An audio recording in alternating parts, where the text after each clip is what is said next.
Euro 4. Ayan. Pinasyalan tayo dito ni boss. Galing Pantagig kasi nga nag-check engine. Siyempre ginamitan po natin ang ating mahiwagang scanner. Ang na-check po natin P1 726. Yun po yung sa fuel filter. Dahil sa 50 plus na rin po si boss. Kaya sa na-check natin, pwede na rin palitan yung kanyang fuel filter. Gamit po tayo ng big brand mga paps. Mabibili nyo po to 700 to 750 Japan brand. Napakagandang fuel filter na po niyan. Galing pa po Japan yan. Tsaka yung gumagawa po, ano po to, hapon. May lahi ito, may lahi. Kaya mga paps, pag kailangan nyo po ng sa mag-check ng sasakyan, may check engine, dalhin nyo lang po dito sa aming AE Car Care Services Taytay Rizal. Gaya ito, yung pinalitan natin na ito na fuel filter nyo. Kita natin yung dumi. Ayan o, sa loob o. Ang daming, marami na pong buhangin. Yan o. Yan yung dumi nakuha natin sa fuel filter ni boss. Kaya kung magkakaroon man kayo ng check engine sa sasakyan, lalo yung mga Euro 4 natin, L300, ayan, pa-scan po muna natin gaya dito sa amin 500 to 600 lang naman ang scan, lalo sa mga ganyan sasakyan. Ayan, hindi naman po natin maiwasan niya mga idol, lalo pag diesel, talagang dumihin yung diesel. Ayan.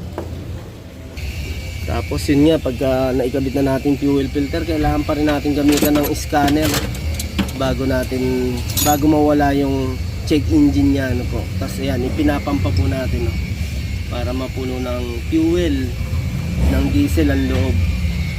Pwede siyang gamitin kahit na,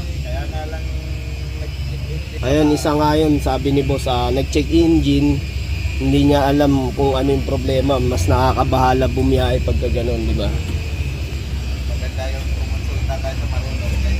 Kaya mga paps, no, kaya natin pinapalitan din yung fuel filter,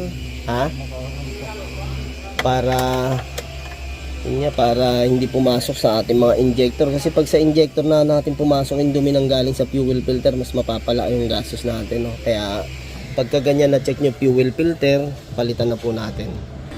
Ayan, napalitan na nga po namin ng fuel filter. I-start natin, ano po, isa pa. Wala pa yata naman yung nag-start na nga mga idol. Nandito pa rin yung check engine, Ayan, bali pag nandiyan pa rin po, gagawin na natin, i-off natin yung engine. Tapos i-reset na po natin siya para mawala na yung check engine light natin dyan, Ayun, nakailaw, Sige, sa erase code. Okay.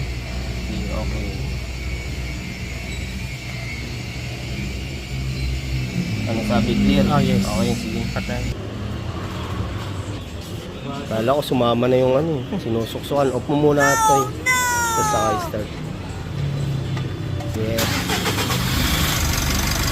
Ayun, ayaw umalis,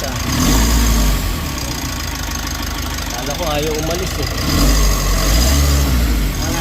Okay, testing pa natin. Isa pa, baka lumabas pa, patayin ulit natin. Tapos switch on natin. Ayan. Tapos start. Ayun, okay na. Clear. Wow! Ayan, salamat kay Boss Gilbert Cervantes. Yan. Punta kayo dito. Madaling kausap ni sir. AE Car Care Services. DD Car.